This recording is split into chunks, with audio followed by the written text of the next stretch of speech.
Thank you, Concorla, and it's very good to see you back. And I will too wish to commend the Minister on her work on the social welfare bill, the largest package in the history of the state, and it comes at a most important time where families are facing difficulties with fuel challenges, with fuel price challenges, and the cost of living challenges generally. And I want to commend the Minister for her structure in relation to the bill, recognising that these changes would take effect from January and front-loading direct cash payments, lump sum payments to families who need it most at this time of the year when heating bills are going up, when heating is going back on and heating bills are going up, and to commend the structure of that and note that the approach wasn't adopted, unfortunately, by critics of the government, by Sinn Féin and critics of the government, and that this is the exact right approach to get money to people when they need it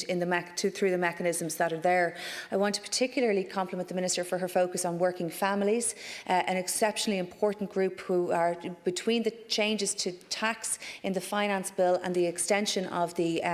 threshold for the working family payment, which I think is a really important change, supporting families at work under pressure. And note again that Sinn Féin took no such approach to support working families in the same way,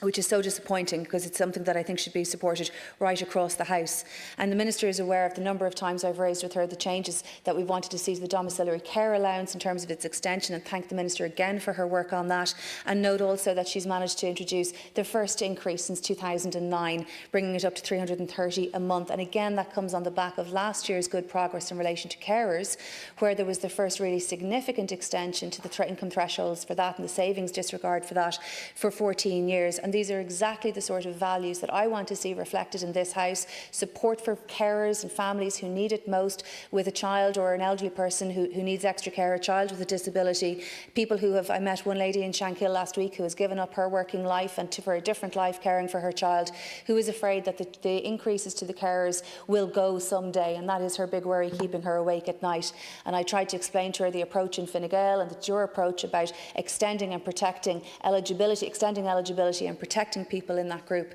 It's so very important. I also want to really highlight the work around the over 70s, the extension to the fuel allowance generally, but the over 70s. So many in my constituency are living in houses that have been paid for, but people, because there aren't other places for them to move to, are living in houses they can't necessarily afford to heat. And there's no discrimination. That can come to any house at any time. And I think the extension that you've made, particularly for the over 70s, is a really, again,